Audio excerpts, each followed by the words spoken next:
من بو ئەوەم نەبوو پێم بڵێن سەرۆکی هەرێم یا من ببمە حاکمی کوردستان. من هەموو هیوا ئەوەتم ئەوە بوو کە شەڕی خوکوژی شەڕی ناوخۆی کورد نەهێڵم. 4 ساڵم بەریانەها بارزانی وەکە سەرۆکی هەرێما کوردستانی پەیامەکە ڤیدیۆیی لە ئادارە 2011 لەسەر خۆنیشاندانن هەفتەی سوباتێ یەن سنوورێ پارێزگا سلێمانی و ئیدارەیە گەرمیان بەڵاف کرد. جەرخاڵێکین چاکسازیە ڕاگەاندون و گوت ئەو ji ber wê yekê nebûye bi serokê herêmê heyako bibe bi hakimê Kurdistanê belkû çend mebest û armancekên din hebûne heyako qibûl bike bibe bi serokê herêmê. Niha piştî 4 salan li peyamawî piştî çavdêrên siyasî welatiyan dipirsin.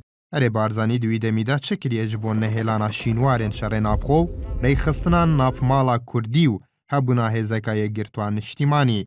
Di vê raporê de mebestên Barzanî dixeyne berçav ku 4 salan beriya niha biha welatên herêmê ragihan bû.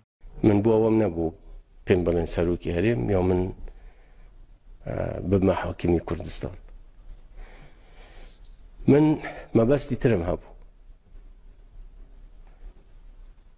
ئەویش خۆی لەم خاڵانەدا ئەبینیتەوە. یەک من هەموو هیوا ئەوەتم ئەوە بوو کە شەڕی خوکوژی شەڕی ناوخۆی کورد نەهێڵم. بەنەرینە پشەی چاودێران بارزانî دەیەکە مەزمونە خۆ دەوە کە سەرۆکی هەرێمê نەماکاری vê merêmê bicî bike ji ber ku li 15 ava 2015 da hejmareka parlamenterên Kurdistanê lê zalgeha dêgela rêgirî lê hate kirin û vegerêna bajarê Hewlêrê. Li dehê tişrîna yekem jî de hêzeka ser bi dezgehê parastina Partiya Demokrata Kurdistanê nivîsîngehên NRT li bajarên Hewlêrê dogda xistin û karmendên wî kenalî jî ji bo vî aliyê dîgeleyî virê kirin. Her wesa bûyera rêgirîkirin ji serokê Parlamenta Kurdistanê ji bo çûna nava Hewlêra paytexta herêmê ji bo destpêkirina rûniştina asaya parlamentoyê. Du malî Kurd rêk bixînەوە و ئاسەواری ئەو شەڕانەی شەڕەکانی خوکوژی نەهێڵین. Bi nêrîna pişeyî çavdêran Barzanî di vê merêmê jî de nek herînemakarî serkeftî be, belkû asewarên şerê navxwe jî bi sedemê bûyerên beriya 12 Oktoberê ve qoltir kirin û şikist anî di bicîkirina vê merêmê ku di pêxeme da postê serokê herêmê wergirtiye, ji ber ku bêtir weke serokê Partiya Demokrata Kurdistanê serêderî digel rewşê da kir. Hemû ev jî bi nêrîna pişek ji çavdêran amajeyeke bi wê yekê partî weke xwedî milk û serêderiyê digel Hewlêrê û deverên bin desalata xwe da diket. Sê peywendiyekî dîplomasî لەسەر بنەمایەکی محکەم لەگەڵ وڵاتانی دەرەوە دروست bikein.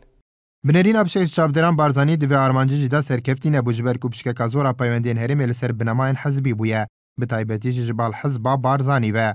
Ji ber ku di dema derbasbûyî pişek ji seredanên Barzanî ji bo dervetenê ji endamên hizba Barzanî bûn. Her wesa pişek ji nûnerên welatan jî demekî seredana herêmê kiriye, endamên partî bejdar bûn di civînên du qolî û sê qolên wan de. Herêmê Kurdistan xawenî yek leşkir û yek dezgahê asayîş û ve hiç asewarî du îdareyî nemênî li Herêmê Kurdistan'da.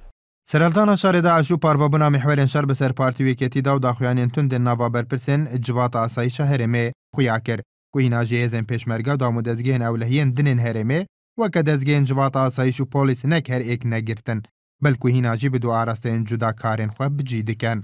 Niha welatiyên vê herêmê dipirsin erê Barzanî kulonozay avê ve dema wîlayeta wî dawî pê hatiye bi sedemê destberdar nebûn di postê xwe da çend krîzek çêbûne, serkeftî bûye ji wan mereman ku di pêxemet bûye bi serokê herêmê.